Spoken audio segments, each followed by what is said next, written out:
I think it's very West Side Story. It's very just like, well, I know you're in South London. Well, I know you're in East London. I respect you. I respect you too. Well, and we'll never say anything ever, but we'll still just be like kiki because we're just gay boys and gay girls and just living our lives. Hello, DJ, drag superstar and all-round humble human being, Jodie Harst here. Welcome to Drag Race UK Tea Time, presented by Attitude magazine. A weekly show where I'll be spilling the freshly brewed tea with the latest eliminated queen from Series 2. Today, I'm joined by Asttina Mandella. Asttina Mandella! Jodie, my love! How are you? Oh, I'm fab, babe. I'm well. You know, just living the life. Living the life. How are you, my sweet? I'm really good. You look amazing. Thank you. I thought I'd go for a little Simone vibe, actually.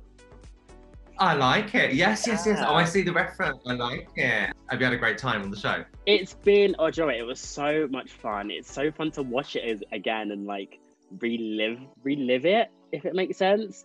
Yeah. Like the goods, the highs, the lows, the funs, the cries. Like it's so good to just relive it and watch it and just let everyone see it. I mean, we filmed this back in March. Yeah. So it was a long time ago. So it's fun to see it again. Does it feel different when you're watching it back as opposed to when you're there? Like how is it kind of watching yourself in the moment? It's weird because it's especially like now, I guess like the other like queens and seasons, like they filmed it and then it's out in like 3 months, 6 months. Where we filmed this in such a like, you know, a Paddy D, and then it's such a long break. And then to see it, I'm like, first of all, that's a different person. I don't even know who I'm watching. I'm watching I'm watching my past self, and I'm watching all the things that like I've moved on and I've processed and I've lived through. You feel like you've changed a lot since not really like changed, but I'm just like, I can see I've grown, I can see I've evolved, and I can see that I've learned from all the things I was going through. And not that I've like forgot them, but it's just like I now accept them and I understand what they are more. You established yourself as a front runner early on after winning the first challenge. So were you disappointed to not go a little bit further? Yeah, I was. You know, at the end of the day, there's so much, you know, there's however many challenge runways there are. I was so excited to show myself and show these outfits that I had made. The only outfit I didn't make was the East London one. Everything else was sewed. Either I got sewn and someone made it for me, or I sewed myself and made myself. Yeah. So I was like a bit gutted that like I didn't get to showcase all of it. But at the end of the day, the 4 outfits that I showed are all different. I also won the first challenge, so no one can take that away from me. Merry Christmas, Happy New Year. And an ASOS jacket, let's remember that.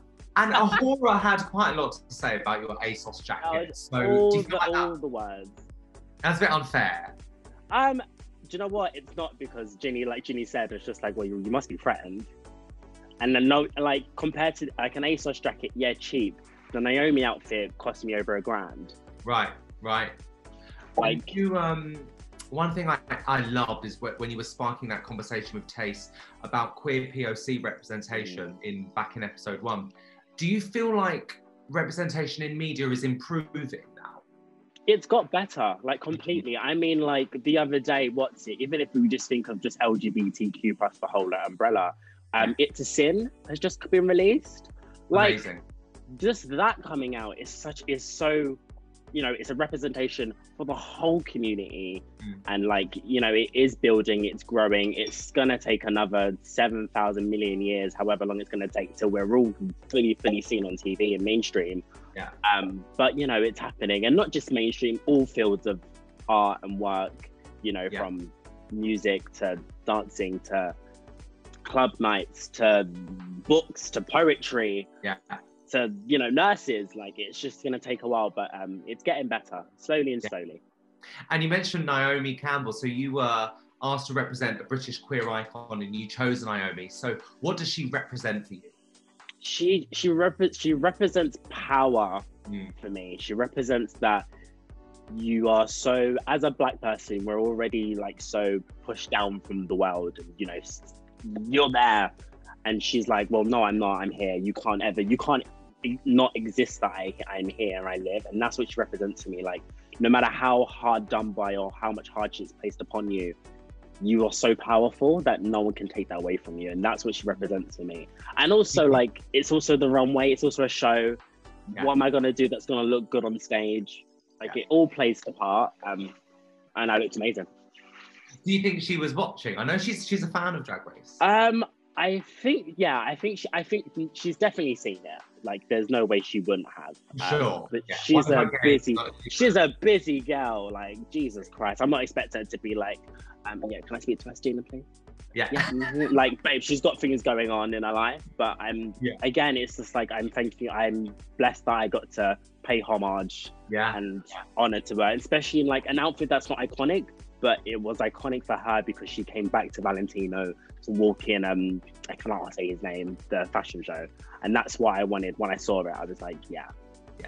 So let's talk about this week's episode. So we saw you say before you went on the runway that you thought you might need to add more into your look. Do you regret not doing that now? Oh God, people are really... That's Naomi. Naomi's calling. It's Naomi! Oh my God, Naomi! When we were filming, I was going through, I remember thinking, I'm just over it. I was over the day, I was over the show, I was over production, I was over like the whole entire thing. And I just remember thinking, I can't bother now, I'm done. I don't even want to keep going on anymore because I just can't be bothered. Because I think going on one of those shows, people don't really understand how much goes into it and how... Like, I mean, like, I remember when we were doing the carnival and then you walked in and I was just thinking, you know what? I forget everything that's going on. I'm just going to pretend we're at the club right now and I'm just going to have a good time. And even just that little moment, even though it's a mini challenge, it was such an escape for all of us because we were just like, But then, like, you know, we have to drive them back into working. You know, some days we finish at like 11 o'clock at night. Drag is serious business. And it's a lot. And like, you know, TV world and compared to the drag world, Lord have mercy, it's the same thing, but it's so different, and it really takes it on you. And they're also like, they're testing you the whole way. As soon as you apply, they're testing you. You have to process and really look at yourself, really inside, look at your emotions, look at your style, look at your design. And that's what it's about. And you don't see half of that on our show. Yeah, and that is drag. And that's drag. That's the truth of it. Or like, it's an art form, and it's this, but like, it's really about delving into who you are as people, a person, and you know, really just allowing what you want the world to see, but also give it to people and let these people know who you are. And you know, we're here to entertain, but we're also here to educate, and we're also here to be political. Yeah, absolutely. You were incredibly gracious in your Lost the Tear copy, and you said you were proud of her. So to settle this once and for all, is there any beef between East London and South London queens? Yes, but I think I think there is. I think no one can ever be like, there's no beef, because there's beef for sure. But I think it's just like, you know, I think it's very West Side Story. It's very just like, well, I know you're in South London. Well, I know you're in East London. I respect you. I respect you too. Well, and we'll never say anything ever, but we'll still just be like kiki, because we're just gay boys and gay girls and just living our lives. So we're just gonna have fun and just have a party. It's that, but part of us are just like, well, we have the Troxy. Well, we have the two brewers. Well, we have a festival. Well, I get to go on the plane. It's just all that. And at the end of the day, I'm just like, babes, just take your wig off. Who are you? Underneath it all? Yeah. And I've obviously known you from the clubs over the years, like Sing the Pink and all those places. How did you get into drag? And when did you start doing drag? So I started, I mean, really and truly, I kind of started when I was like, I think it was 20. I think I went to Pride.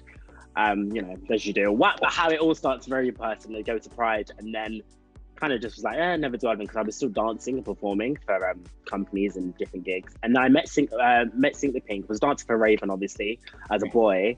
Yeah. And then Sing the Pink kind of happened, and I was with them. And then one time, I was Miss Sing the Pink in 2017. Yes. But it was 2016 when we did New Year's Eve at the Clapham Grand.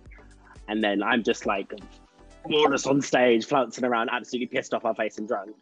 And then One Night Only came on, and somehow, I don't know what happened, everyone started walking off stage, but for some reason I started walking to the front of the stage. And then I just gave this like solo performance on New Year's Eve for free for everyone, because you just live your life. And then kind of that's where it just kicked off. I was like, this is what I want to do. Right. It's my art. I get to be my creative director. I get my own manager, my own boss. And I get to do me and just live this fantasy and this real reality of a pop star, really and truly. Yeah. And then it just kind of developed from there. Yeah. And also, let's not beat around the bush. You're a good-looking queen, so you've had a lot of thirsty comments both on the show and online. I saw I was doing my research. Yeah. So Alti, was it a bit of a blow that Taste was voted trade of the season? Everyone was kind of like, oh, Aston's gonna get it, and I was just like, well, no, because everyone is attractive in different ways. But the issue I have with it is what trade means is not what the trade everyone knows, because trade is like someone who will just take you to bed and do like an app. Okay. Where everyone's just like, oh, attractive, hot, and I'm just like, yeah, but Taste is actually stunning. She is hot, and also as well, it's TV. So me not getting trade actually makes TV, and I'm just like, at the end of the day, I know I'm hot. Listen, the phone call's always happening. The messages are there. Oh, it's just like people sliding into your DMs. I'm just like. Oh, it's the request. Yeah. Please hold Naomi. I'm just in my right now. Valentina, I'll call you back tomorrow, because just the boys are calling. I saw an incredible video of you death dropping from the top of the stairs at Metropolis, which is of course an old haunt of mine too. Oh, good old home grave for us. We love it. Yeah. It was very is it Tandy Amanda Dupree? Yes. Yes. How did you not break something doing that? How do you do that?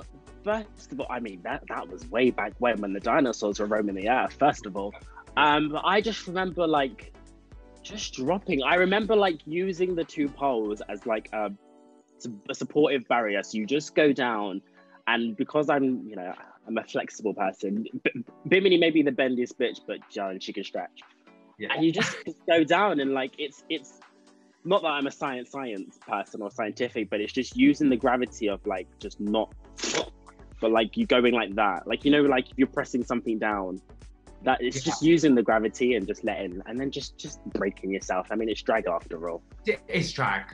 I wish we could have seen more of you lip syncing. Actually, I would have loved to see more performance from you. Yeah, I mean, do you know what? The one thing I was really looking forward to, as soon as I knew me and Taste were on the show, is me and Taste are a lip sync. Oh, that would have been. That's the one thing I wanted. We'll see that in real life. I imagine that was gonna happen. I'm gonna give you some quick fire questions. Go on, babe. Who was your Snatch game going to be? So I had 3. I had Azealia Banks. Amazing. Ricky Thompson and Mel B.